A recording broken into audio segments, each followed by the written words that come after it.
So we were just talking, Marcus, Lori and I were just chatting about how, like my experience through this writing these books and some of the other projects have changed over time. I mean, number one, I'm tired, but the it's interesting the way of the world how it's changed in the last couple of years because frankly, gathering stories, it takes tons more effort. And I'm seeing that people who are trying to do the right thing, like they're committed, like I want to change the world and I want to share my story, but they're not taking it from, they're not walking the talk. They're not taking the action without just constant mothering. Like, all right, let's go, let's go.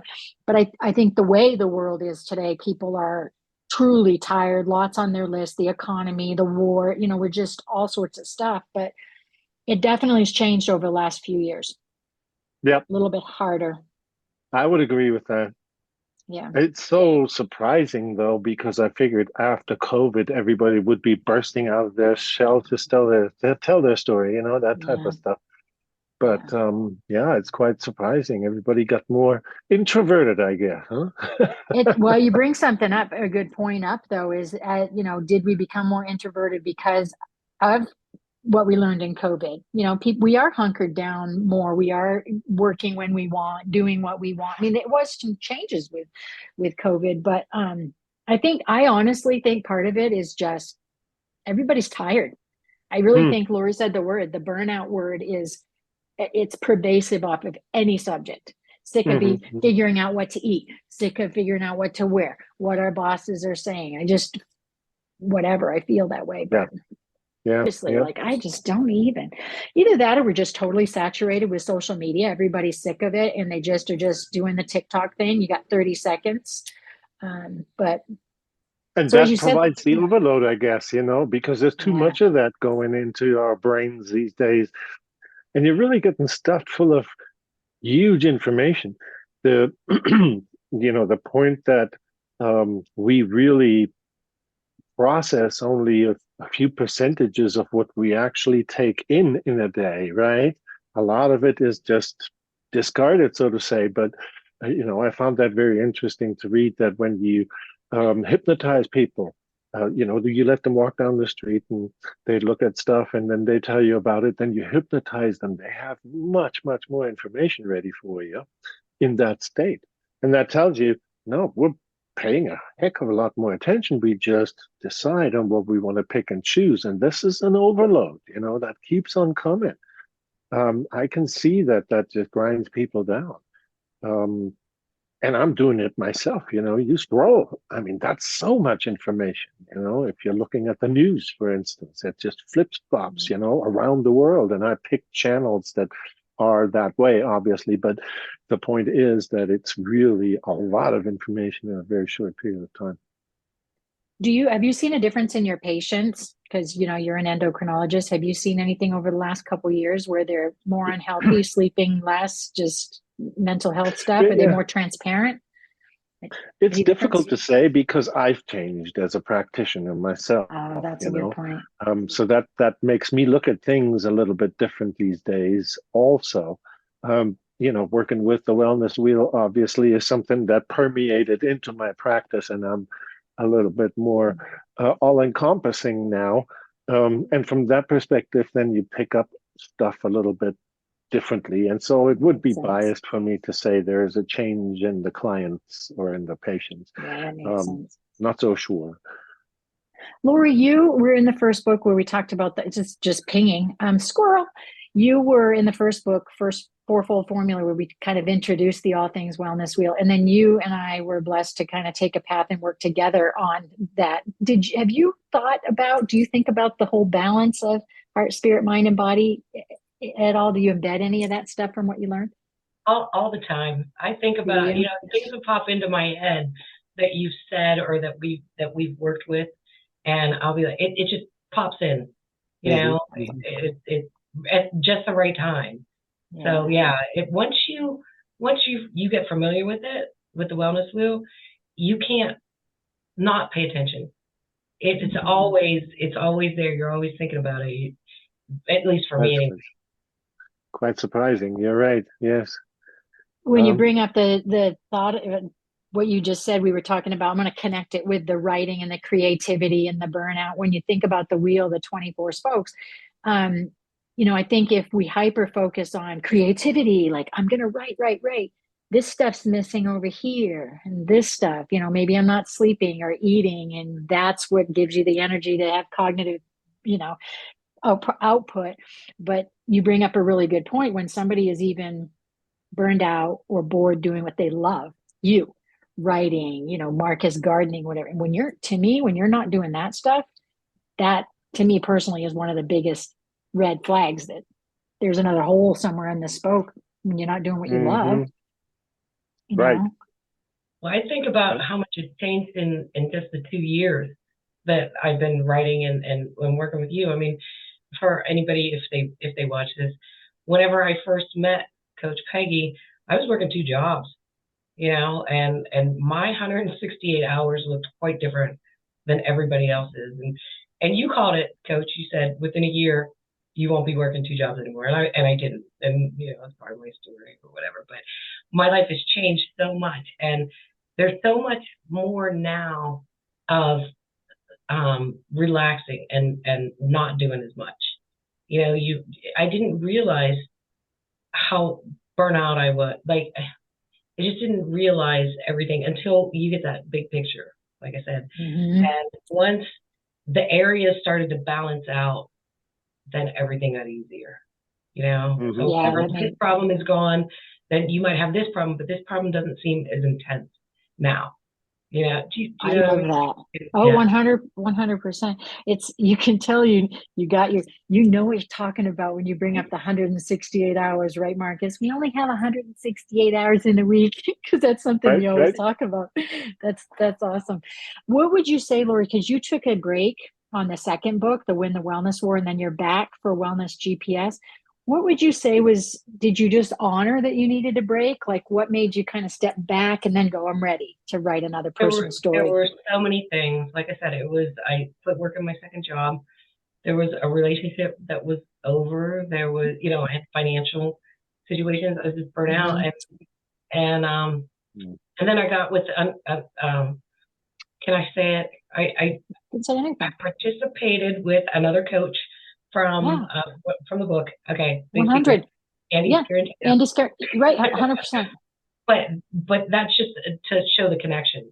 So with Andy, there was a group of women, and it was just there was probably about 13 of us, and it was just an everyday thing. And Coach, your words are micro steps. Or, I'm sorry, baby steps, and we focused on micro steps. Yes. So I needed a complete makeover from where I was. Yep. And it was just the withdrawal, the coming back, and just getting to a point of homeostasis where you're like, okay, we got to regroup about everything, especially my financial situation.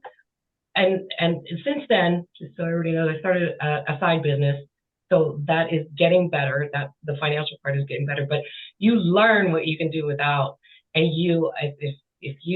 I would track my spending, how much I was spending on fast food or this or this or this, or things to just fill my time and the distraction, of you want to get away, you fill the void. And so once that was a huge part of it, is getting settled financially and really taking a look at all things. So book 2, I needed all that. I needed to just perfect. And then it was just time. And if I can tell about my story just a little bit. Please do. It's yes. It's extreme. Did you read it, Dr. Marcus? He edits it after I do. Yes. Oh, it's ready for manuscript. So yes. Yeah. It's extremely intense story, and I wanted to say, we say it all the time. It's from my point of view. I have brothers and sisters that I mentioned in the story, nieces and nephews, and every single relationship with the stories about my brother. We all have different relationships with him.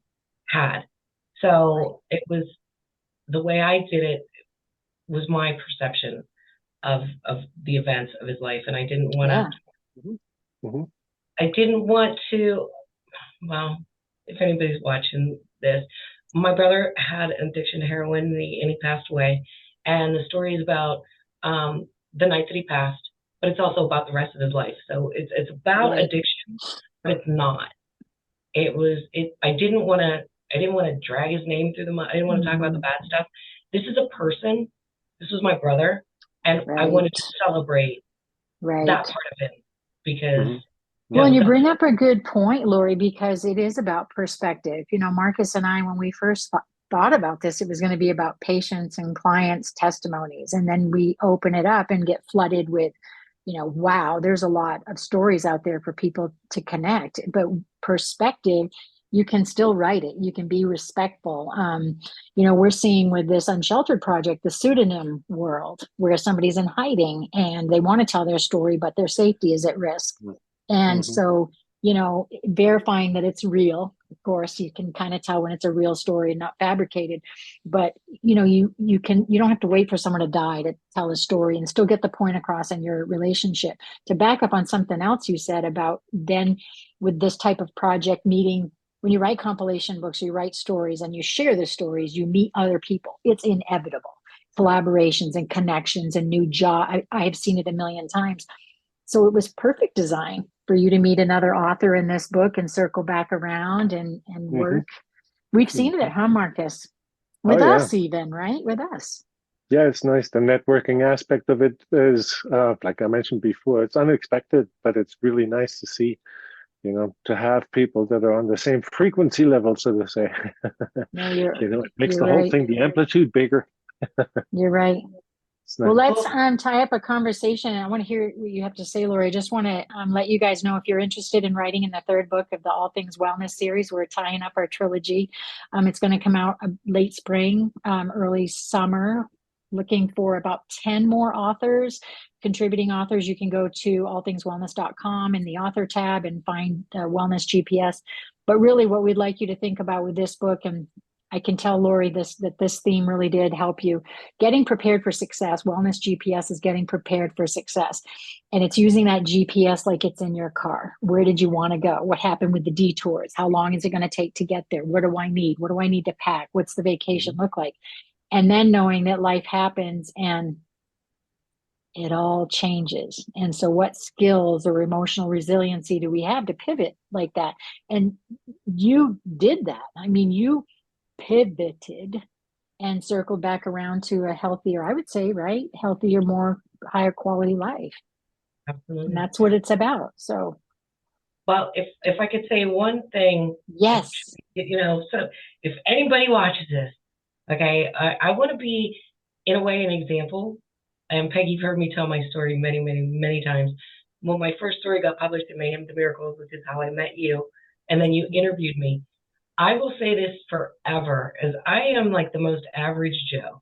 Like, there is nothing special. But I wrote this story, and I took a chance. And I can't tell you the people that I've met and just how much better my life is now. But I took the chance. And I had people like you and Dr. Marcus to encourage me, you know, hey, you know, here we go, let's do this again. I never wrote my first story to be famous or whatever. I wrote it because my heart needed to heal. So nice. If that helps anybody, you know. And that happened to Marcus, I think, you know, that cathartic process, right, is sometimes an intentional, you know, we go, oh, okay, I want to write this for me and work through this. But then there's that opposite where it's like, well, I have this experience I want to share with the world. And then writing it, you're like, oh, this is breaking down my shit. Right. And cathartically, you come out the other end going, whoo, you know, I watched him evolve as a writer and become more extroverted. Like interviews, I mean, speaking, I couldn't get you to speak 13 years ago. But the process has been like that for you. Yeah. I mean, it has been quite an awakening, so to say, you know. I mean, I call it the path to enlightenment when anybody is trying to self-improve and trying to work on figuring out what's wrong in the first place, all these type of things. That's the initiation of the path. And it's a lifelong endeavor for me.